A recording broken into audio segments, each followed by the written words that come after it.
আউযু বিল্লাহি মিনাশ শাইতানির রাজিম বিসমিল্লাহির রহমানির রহিম জাযাল্লাহু আন্না মুহাম্মাদাম মাহু আলু আল্লাহুম্মা আল্লিমনা মা রাশিদ মুরিনা ওয়াজনা মিন শুরুরি আনফুসিনা ওয়া মিন সাইয়্যাতিনা আমালিনা আস্তাগফিরুল্লাহাল্লাযী লা ইলাহা ইল্লা হুয়াল হাইয়ুল কাইয়্যুম ওয়া আতুবু ইলাইহি মোহাম্মদ রুকনুদ্দিন নান্দিনা বাজার জামালপুর সদর থানার অধিবাসী জামালপুর জেলা বাংলাদেশ আমার দেশ। আজকে মার্চ মাসের 4 তারিখ 2026 সাল। আমি দীর্ঘ প্রায় 2 মাস এরকম বা 1-1.5 মাস হবে আমি এই মিডিয়ার সামনে আসতেছি। আমি মাঝে মাঝে একটু ভিডিও বানাই, আসলে মন প্রফুল্ল লাগে, যেহেতু আমার একটি বাম্পা কাটা 2022 সালে ইউক্রেন রাশিয়ার যুদ্ধ যেদিন শুরু হয় সেদিন আমার বাম্পা কেটে ফেলতে হয়েছে, যার ফলে অনেক সময় দেখা যায় শরীর ভালো লাগে না। তো যাই হোক, আমরা কথা হলো আজকে সেটা হলো, আমি দীর্ঘদিন পরে যারা হয়তো আমার ফেসবুকের যারা বন্ধু আছে ওরা হয়তো ভাবতেছে যে ওনাকে দেখা যাইতেছে না কেন। অনেকেই ভিডিও দেখে ইংল্যান্ড থেকে দেখে, কানাডা থেকে, অস্ট্রেলিয়া থেকে, বিভিন্ন মধ্যপ্রাচ্যের অনেক দেশ থেকে তারা আবার আমার ফোন করে। যাই হোক, আমি তাদের প্রতি আমার আন্তরিক প্রীতি, শুভেচ্ছা, ভালোবাসা রইল আমার ভিডিও দেখার জন্য। আসলে বর্তমানে আমরা একটা মানে যে কোনো সিচুয়েশনেই থাকি না কেন, আমরা আসলে চ্যালেঞ্জ নিতে ভয় পাই। আসলে মানুষের দুনিয়ার জীবনটা এটা একটা চ্যালেঞ্জ।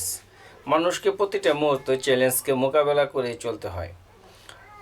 প্রতিকূল অবস্থার ভিতরে কীভাবে চলতে হয় এবং অনুকূল অবস্থার ভিতরে কীভাবে চলতে হয়, এই নলেজ যদি কারো না থাকে তাহলে সে অল্পতেই যখন তার ভিতরে দুঃখ, কষ্ট, যন্ত্রণা বা যে কোনো ধরনের মানে মিথ্যা বা আজব গজব কেউ তার সাথে প্রতারণা করলো, চিট করলো বা সিটারি করলো, এবং কি সে কারো কাছ থেকে ধোঁকা খাইলো অথবা কেউ কারো মানে তার কাছ থেকে টাকা মাইরে দিল, বিভিন্ন ধরনের মানে সে যেটা প্রত্যাশা করে নেয় অনাকাঙ্ক্ষিত ঘটনা, এটা যখন তার জীবনে ঘটে তখন সে কিংকর্তব্য বিমূঢ় হয়ে যায়, সে হতাশ হয়ে যায়, সে কখনোই আর মানে আশার আলো দেখতে পারে না। সেই হিসেবে আমি বলবো যে আসলে মানুষকে চ্যালেঞ্জ নিতে হবে, চ্যালেঞ্জকে মোকাবেলা করতে হবে এবং বিশাল ধৈর্যের অধিকারী হতে হবে। অনেক কিছুই মানে ধৈর্য ধারণ করে নীরবে সহ্য করতে হবে এবং পাশাপাশি মহান সৃষ্টিকর্তার কাছে সাহায্য প্রার্থনা করতে হবে এবং মহান সৃষ্টিকর্তার কাছে মানুষের ভালোর জন্য দোয়া করতে হবে। মানে সৃষ্টির সমস্ত সৃষ্টিকুলের যত সৃষ্টিজীব আছে এর ভিতরে আল্লাহ সুবহানাহু ওয়া তাআলা মানুষকে সৃষ্টির শ্রেষ্ঠ বানাইছে, আর মানুষের কাজ হইতেছে মানুষে কল্যাণে কাজ করবে। কিন্তু আমাদের আদি পিতা আদম আলাইহিস সালামের 2 সন্তান ছিল, হাবিল কাবিল, সেখানে একটা মানে হত্যা সংঘটিত হয়। ওখান থেকে যুগ যুগান্তরে যুদ্ধ বিগ্রহ মানে চলে আসতেছে, এইভাবে পালাক্রমে এই বর্তমানেও চলছে। 2026 সালেও এখনও বর্তমানে সারা ওয়ার্ল্ডের ভিতরে এক প্রকারের যুদ্ধ বিরাজমান, এবং কি আজকে 4 তারিখ মার্চে অনেক মানে এই বিস্ফোরক বিভিন্ন দেশে তৈজস্ক্রিয়ার মাধ্যমে ছড়াই পড়তেছে, যার প্রাদুর্ভাব সারা ওয়ার্ল্ডের মানুষের ভিতরে পড়তেছে। তো এরকম আরও সামনে আরও বেশি যুদ্ধ বিগ্রহ হবে, তারপরে আরও হবে আরও অনেক কিছু, যেটা মানে বিভিন্ন ধরনের আমাদের ধর্মের গ্রন্থের ভিতরে বলা আছে অনেক কিছু হবে। ইয়াজুস মাজুস আসবে, দাব্বাতুল আরজ আসবে, ইয়েমেন থেকে আলুলের লিলেহান শিকা বের হবে, ইরাকের নদী থেকে স্বর্ণের পাহাড় ভেসে উঠবে, আর এটাকে নেওয়ার জন্য সারা ওয়ার্ল্ডের সমস্ত পারশক্তিরা তারা একত্রিত হবে, আর কেউ ওখান থেকে জীবিত ফিরে আসবে না। তো আরও অনেক কিছু ঘটবে। তো এই জন্যই আমরা কখনোই আমরা হতাশ হব না, টেনশন ফিল করব না, মানসিক চাপ নিব না। মানসিক চাপকে যত মানে এড়ায় যাওয়া যায়। এই আমি বেশ কিছু দিন ধরে আমি মানুষের মাঝে একটা জিনিস লক্ষ্য করতেছি, বা ফেসবুক বা সোশ্যাল মিডিয়ার ভিতরে ঢুকলে বেশিরভাগই দেখা যায় মানে আত্মহত্যার মতন প্রবণতা মানুষের মানে, আর বেশিরভাগই এখন ডাক্তাররা মানে এই কী করে কয় মানসিক রোগীর এগুলা কাউন্সিল বেশি করতেছে, কারণ মানুষ বিভিন্নভাবে মানসিকভাবে ভারসাম্যহীন হয়ে যাইতেছে। সেই জন্যই আর কি কথা হইতেছে যে আসলে আমরা চ্যালেঞ্জ নিতে ভয় পাই। আসলে জীবন মৃত্যু, হায়াত মৌত, এগুলো আসলে আল্লাহ তাআলা হাতে। আল্লাহ তাআলা প্রত্যেক মানুষের মৃত্যুকে নির্ধারণ করে রাখছে, রিজিককে নির্ধারণ করে রাখছে, তার হায়াতকে নির্ধারণ করে রাখছে। যথা সময় যত স্থানে ওটা প্রেজেন্ট হবে। আল্লাহ সুবহানাহু ওয়া তাআলার কাছে প্রেজেন্ট, পাস্ট, ফিউচার সব কিছু এক সমান। সেই জন্য আমরা আসলে অল্পতেই হতাশ হয়ে যাই। হতাশা মানুষের জীবনে অনেক বড় দুঃখ এবং যন্ত্রণা বয়ে বেড়ায়।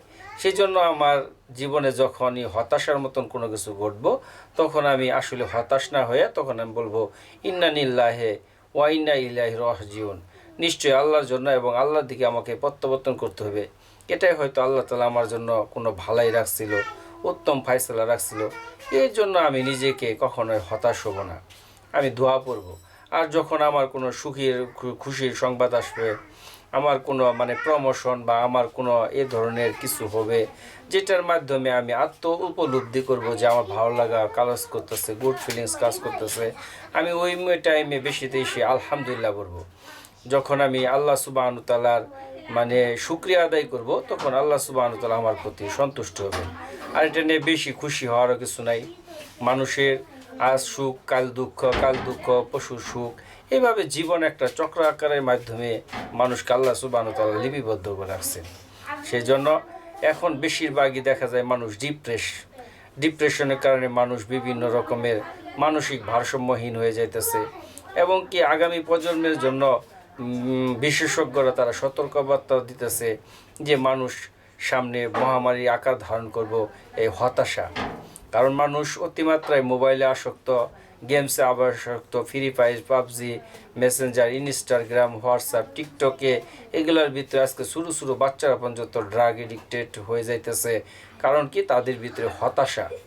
আর এই সমস্ত এইগুলা দেখে তাদের ভিতরে আরও বেশি ধরনের স্পিরিট আসতেছে যে আমি কিভাবে তাড়াতাড়ি সেলিব্রিটি হয়ে যায়, তাড়াতাড়ি আমি কিভাবে ধনী হয়ে যায়, তাড়াতাড়ি আমি কিভাবে ভিলেন হওয়া যায়, কিভাবে আমি নায়ক হওয়া যায়, তাড়াতাড়ি আমি বড় কোনো নেতা হয়ে যেতে পারি, তাড়াতাড়ি আমি কিভাবে সুদর্শন বক্তা হইতে পারি, তাড়াতাড়ি আমি কিভাবে খেলোয়াড় হইতে পারি। আসলে তাড়াতাড়ি কোনো কিছু হওয়া যায় না। একটা জিনিসের একটা আল্লাহ সুবহানাহু ওয়া তাআলা একটা নিয়ম শৃঙ্খলা দিছে, ধীরে স্থিরে আস্তে আস্তে হইতে হবে। এটা মুরগির বাচ্চার মতন না। মুরগির বাচ্চা যেরকম হুটহাট সে দুনিয়ার ভিতরে আইসেই সে কি করে রিজিক তলব করা শুরু করে দেয়। কিন্তু একটা মানুষের বাচ্চা সে আসার পরে 2 বছর পর্যন্ত সে মায়ের দুধ পান করে, অথবা মা যদি না থাকে দেখা যায় অন্য কোনো প্রক্রিয়ার মাধ্যমে তার দুধ সেবন করতে হয়। 2 বছর পর্যন্ত সে কোনো কিছুই বুঝতে পারে না। এমনকি 7 বছরের বাচ্চাও সে দুনিয়ার ভালো মন্দ কোনো কিছুই বোঝে না। কারা যুদ্ধ করতেছে, কারা বিগ্রহ করতেছে, কারা কষ্ট দিতেছে, কারা কোন ধর্মের অনুসারী, কাকে নরকে যাইতে হবে, কাকে দুজকে যাইতে হবে, কাকে বেহেশতে যাইতে হবে, কাকে জান্নাতে যাইতে হবে, কে কোন ধর্মের, কে কি বর্ণের, এটা ওই ছোটো বাচ্চা এগুলো সে কোনো কিছুই বোঝে না। তারপরেও দেখা যাইতেছে যে এই যে ছোটো বাচ্চারা আজকে অতিমাত্রায় মোবাইল গেমস এবং টিকটকে আসক্ত হওয়ার কারণে তাদের বিভিন্ন ধরনের মানসিক প্রতিবন্ধকতার শিকার হইতেছে। সেই জন্য এখান থেকে আমাদেরকে এই ধরনের মাইন্ড সেটিং চেঞ্জ করতে হবে যে স্টার জলসা এবং জি বাংলা চ্যানেলের মতন দুনিয়াটা সাজসজ্জা না। যে বাথরুম থেকে বের হইলো সাজসজ্জা, গোসলখানা থেকে বের হইলো একদম সাজসজ্জা, সবসময় ব্লেজার, তারপরে ট্রাই, তারপরে জিন্সের প্যান্ট শার্ট একদম হ্যামসা। আসলে দুনিয়াটা এরকম না। দুনিয়াটা অনেক চড়াই উতরাই পাড়ি দিয়ে তারপরে তাকে মৃত্যুর সময় তাকে আরও বড় ধরনের চড়াই উতরাই পাড়ি দিতে হবে। জীবন যাবে না, আবার হুট করে জীবন চলে যাবে, এই বিভিন্ন ধরনের চড়াই উতরাই পাড়ি দিয়ে মানুষকে প্রতিকূল অবস্থার ভিতরে পাড়ি দিয়ে তাকে জীবনটাকে পার করতে হবে। সেই জন্য আমরা সবসময় হতাশ না হই। হতাশার কারণে আজকে আমরা বিভিন্ন রকমের শান্তি খুঁজতেছি। আসলে শান্তি তো এইগুলোর ভিতরে নাই। আল্লাহ তাআলা বলছে মাইসির ওয়াল খামর, মদ এবং জুয়ার ভিতরে তোমরা শান্তি খুঁজো, কিন্তু মানাফিউল লিন্নাস, এটার ভিতরে সাময়িক যদি শান্তি থাকে কিন্তু এর ভিতরে ক্ষতির পরিমাণই বেশি। সেই জন্য আমরা আসলে ভুল পথে আমরা সবসময় ধাবিত হইতেছি। আমরা নিজেকে চিনি, আমি আসলে কোথায় ছিলাম, কোথায় আসলাম, আবার আমার কোথায় যাইতে হবে, মৃত্যুর পর আমাকে কোথায় যাইতে হবে, আমার গন্তব্যটা কী, আমার আসল উদ্দেশ্য কী, আমি কই থেকে আসলাম, আমাকে কে এই জায়গাতে পাঠাইলো, আবার এখানে আমি কি কৃতকর্ম করলাম, আমার কতটুকু ভালো কৃতকর্ম আমার হইলো, কতটুকু মন্দ আমার কৃতকর্ম হইলো, এটাকে নিয়ে আমার যাইতে হবে। মানুষ চলে যাওয়ার পরে তার কৃতকর্মগুলো তাকে মানে আলোচনা করে সে ভালো ছিল না মন্দ ছিল। এই যদি সে ভালো মানুষ হয়ে থাকে, সে যদি অল্প দিনও দুনিয়াতে বেঁচে থাকে, তার আলোচনাটা দীর্ঘমেয়াদী হয়। সেই জন্য আমরা যার যার অবস্থান থেকে আমরা ভালো কাজ করার জন্য চেষ্টা করব, মানুষকে ভালো কাজের দিকে উৎসাহিত করব, মন্দ কাজ থেকে আমরা বিরত রাখার জন্য চেষ্টা করব। আমাদের দ্বারা এমন কোনো কাজ সংগঠিত না হয় যার দ্বারা আমি নিজে ক্ষতিগ্রস্ত হয়, আমার পরিবার ক্ষতিগ্রস্ত হয়, এবং জাতি এবং আমি যদি বাংলাদেশের হই, বাংলাদেশের বিশ্বের ভিত্তিতে যাতে বাংলাদেশে কোথাও কোনো মানুষ লজ্জিত না হয়, এই ধরনের আমি অনাকাঙ্ক্ষিত এবং রাষ্ট্রদ্রোহিতা এবং বিভিন্ন ধরনের যেগুলা কাজ আসলে আল্লাহর কাছে পছন্দনীয় না, এই ধরনের কাজ সৃষ্টিকর্তার কাছে পছন্দ নেই, এই ধরনের কৃতকর্ম থেকে আমি দূরে থাকব এবং সবসময় নিজেকে আল্লাহ তাআলার কাছে সমর্পণ করে দেওয়া, বেশি বেশি তওবা পড়া, বেশি বেশি ইস্তেগফার পড়া, আল্লাহ তাআলা যাতে করে সর্বপ্রকারের বিপদ আপদ বালা মুসিবত থেকে আমাদেরকে সবসময় হেফাজত করে, এর জন্য নিজেকে শুধরানো। আসলে আমি যদি নিজে থেকে ভালো না হই, তাহলে আমাকে তো ভালো করা বড় মুশকিল হয়ে পড়বে। সেই জন্য আমাকে নিজে থেকে ভালো হইতে হবে, যে আমাকে কে আমাকে বলবে এটা না, আমার নিজের বিবেককে জাগ্রত করা। আমি যখন আমার নিজের বিবেককে জাগ্রত করব, তখন ভালো এবং মন্দ এটাকে আমি ডিভাইডেড করে শিখব।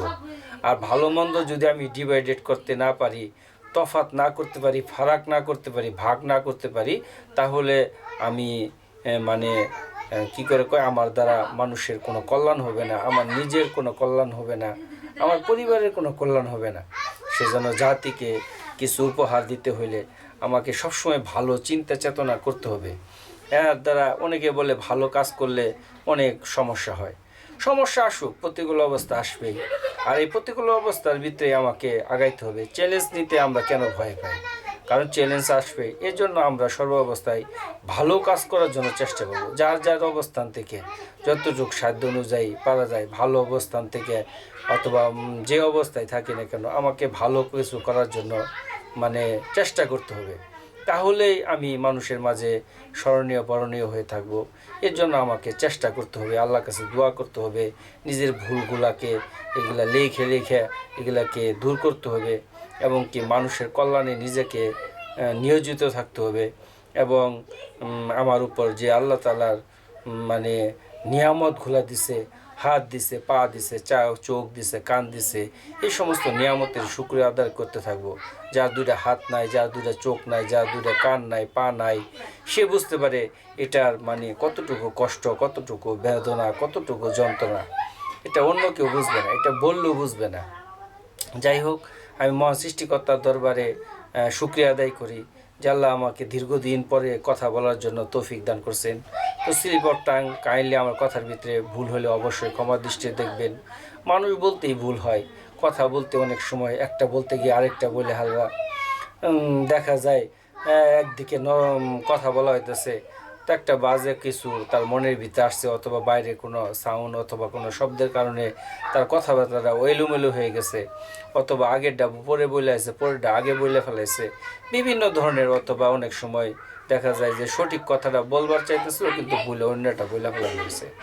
যাতে করে আমরা এই ধরনের ভুলগুলাকে যারা আমরা দেখব, ওটাকে আমরা শুধরায় নিব, যেটা উনি এই জিনিসটা বলতে চাইছিল, কিন্তু এটা বলার ভিতরে তার এটা মানে হয়ে গেছে মানে এলোমেলো হয়ে গেছে। তাকে ক্ষমার দৃষ্টিতে দেখি, সেই জন্য ক্ষমার দৃষ্টিতে দেখবেন। এবং দেশকে ভালোবাসি এবং দেশের মানুষকে ভালোবাসি, দেশের মানুষের প্রত্যেকের প্রতি আমরা আন্তরিক হই, শ্রদ্ধাশীল হই, মমতাময়ী হই। বাংলাদেশের প্রত্যেকটা মানে মানুষ সেটা বাংলাদেশি, এখানে ধর্ম গণ গোত্র যেই হোক না কেন, আমরা বাংলাদেশি, এটাই আমাদের পরিচয় হওয়া দরকার। আর সবচেয়ে বড় পরিচয় হইতেছে আমরা লা ইলাহা ইল্লাল্লাহ মুহাম্মাদুর রাসূলুল্লাহ, আমরা আল্লাহ তাআলার উপর ঈমান আনছি এবং আমাদের প্রফেট মুহাম্মদ সাল্লাল্লাহু আলাইহি ওয়াসাল্লাম তিনি আমাদের নবী। এর জন্য আমরা আমাদের যে তিনার যে আদর্শ, এগুলোকে আমরা ফলো করব। তিনি কখনো কোনো মানুষের কল্যাণে ছাড়া অকল্যাণে কোনো কাজ করে নাই। সেই জন্য আমরা মানুষের কল্যাণকে যার যার অবস্থান থেকে প্রত্যেকেই মানুষের কল্যাণে কাজ করতে পারে। একটা ডাক্তার তার জায়গা থেকে সে কাজ করতেছে, একটা গ্রাম্য পশু চিকিৎসক সেও এই গ্রামের যে পশুর চিকিৎসা দিয়ে মানুষের কল্যাণেই কাজ করতেছে। একটা কৃষক সে ধান ফলাইতেছে, এটাও মানুষের কল্যাণে করতেছে। একটা কামলা সে রোয়া লাগাইতেছে, এটাও মানুষের কল্যাণে। একটা যে বিল্ডিং রাজমিস্ত্রি সেও মানুষের কল্যাণে কাজ করতেছে। প্রত্যেকেই যার যার অবস্থান থেকে দেশের কল্যাণে কাজ করা, তাহলে একটা দেশ মেরুদণ্ডহীন হবে না, মেরুদণ্ড সোজা করে মানে সম্মানের সহিত বিশ্বের দরবারে তারা মানে অধিষ্ঠিত হবে। এর জন্য আমাদের কে সামান্য একটু বিবেককে আমরা জাগ্রত করতে পারলেই আমরা দেশের জন্য, জাতির জন্য, নিজের জন্য, পরিবারের জন্য, মানুষের জন্য আমরা কিছু করতে পারবো। তো অন্যান্য ধর্মাবলম্বী যারা আছেন তাদের প্রতি আমার আন্তরিক প্রীতি, শুভেচ্ছা, ভালোবাসা রইল, এবং মুসলমানদের ভাইদের প্রতি আমার সালাম। আসসালামু আলাইকুম রহমতুল্লাহি ওয়া বারাকাতুহু।